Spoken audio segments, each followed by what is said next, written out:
Hello చిన్నారి మిత్రులారా, ఈనాటి మన అందమైన కథల విశ్లేషణకు స్వాగతం.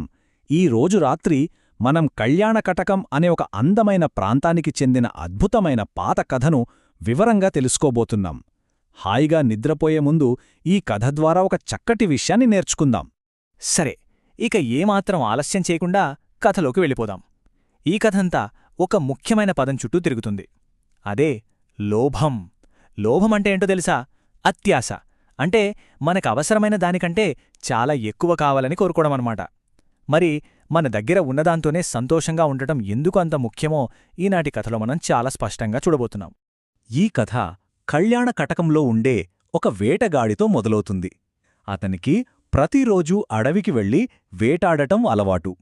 అలా ఒకరోజు అడవికి వెళ్ళినప్పుడు అతనికి ఒక అందమైన లేడీ దొరికింది. నిజంగా చెప్పాలంటే ఇంత మంచి వేట దొరికినందుకు ఎవ్వరైనా సరే చాలా సంతోషంగా పండగ చేసుకుంటూ ఇంటికి వెళ్ళిపోతారు కదా. ఆ వేటగాడు కూడా ఆహా, ఈరోజు నా పంట పండింది అని ఎంతో ఆనందపడ్డాడు. కానీ ఇక్కడే ఒక చిన్న ట్విస్ట్. చిన్నారి మిత్రులంతా ఒకసారి ఆలోచించాలి. ఇంత అద్భుతమైన వేట దొరికినప్పటికీ ఆ వేటగాడు నిజంగానే సంతృప్తి చెందాడా? ఆ లేడీని భుజాన వేసుకుని సంతోషంగా ఇంటికి వెళుతున్నప్పుడు అతనికి అకస్మాత్తుగా ఇంకేదో కనిపించింది. అక్కడి ఏం జరిగిందో తెలుసా? దారిలో అతనికి బాగా బలిసి ఉన్న ఒక పెద్ద అడవి పంది కనిపించింది. అంతే, అతన్లో అత్యాశ పెరిగిపోయింది. కేవలం ఆ లోభం వల్ల వెంటనే తన భుజం మీదున్న లేడిని కిందపడేసి ఆ పంది మీదకు తన బాణాన్ని ఎక్కుపెట్టాడు. ఇంకో 200 సేర్ల మాంసం దొరుకుతుందనేది అతని అత్యాశ అన్నమాట. మరి ఆ మూర్ఖపు నిర్ణయం వల్ల ఏం జరిగిందంటే, ఆ అడవిలో ఒక పెద్ద యుద్ధమే మొదలైంది.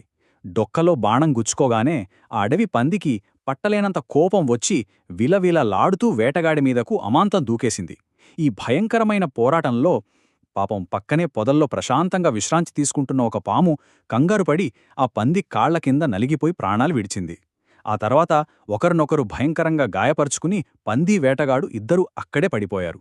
ఆ పెద్ద గొడవ తర్వాత అడవి అంతా ఒక్కసారిగా నిశ్శబ్దంగా మారిపోయింది.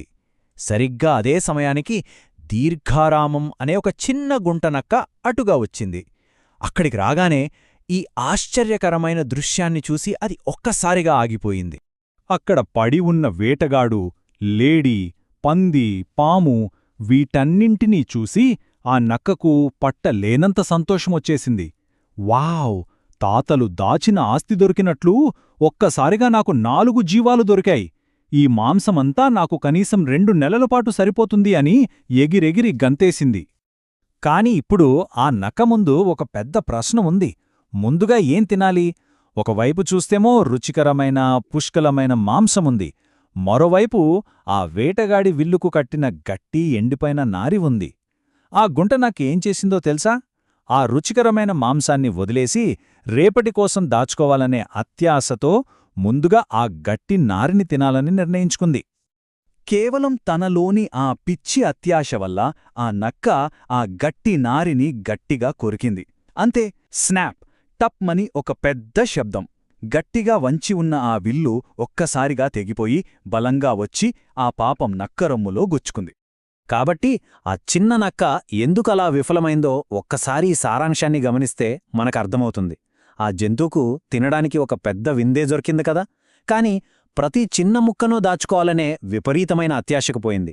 ఆ అత్యాశతో ఏకంగా విల్లుకున్న ప్రమాదకరమైన నారిని కొరకడం వల్ల అది ఒక్కసారిగా వెనక్కి కొట్టి దానికే ప్రాణాపాయం తెచ్చిపెట్టింది.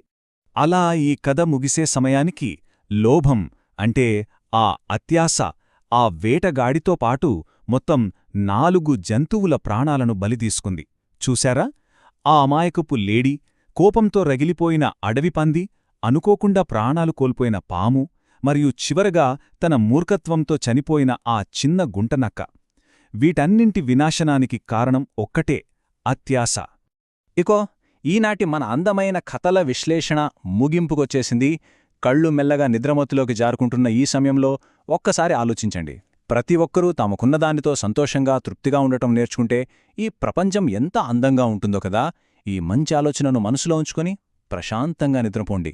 శుభరాత్రి.